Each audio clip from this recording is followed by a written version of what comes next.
बिस्मिल्लाहिर्रहमानिर्रहीम।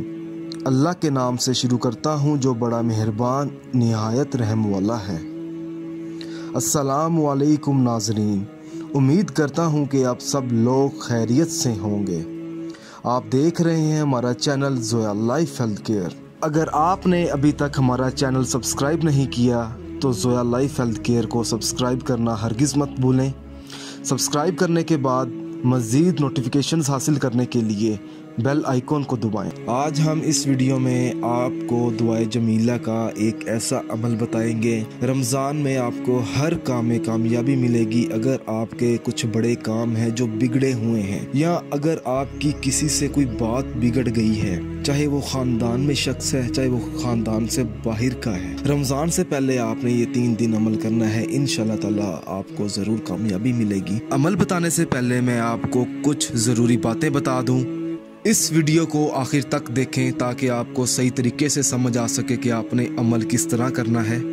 ये वजीफ़ा आपने बावजू हालत में करना है, और वजीफ़ा करने से पहले ये जान लें कि ये अमल किस मकसद के लिए है, क्योंकि हर वजीफ़ा हर अमल आपने अपने जायज़ मकसद के लिए करना है।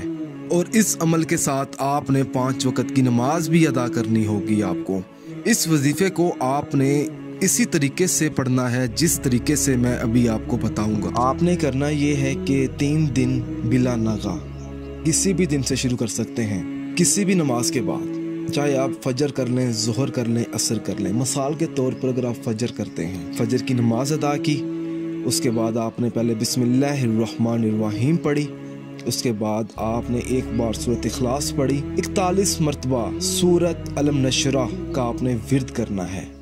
उसके बाद आपने 1 मरतबा आयतल कुर्सी पढ़नी है। फिर आपने एक बार दुरूद पाक पढ़कर कामयाबी के लिए वहीं बैठकर दुआ भी मांगनी है। इंशाल्लाह ताला ये अमल करने से रमज़ान में आपको ज़रूर कामयाबी मिलेगी। आपकी दुआ जल्द से जल्द कबूल होगी इंशाल्लाह। अगर आप इस अमल के बारे में मुझसे कुछ भी पूछना चाहते हैं या कोई ऐसी चीज़ है जो आपको समझ ना आई हो तो आप मुझे इस वीडियो के नीचे कमेंट कर सकते हैं ताकि मैं आपको समझा सकूं। अगर आपको हमारी ये वीडियो पसंद आई है तो इस वीडियो को ज़रूरतमंद लोगों तक ज़रूर पहुँचाएँ। जज़ाकल्लाह।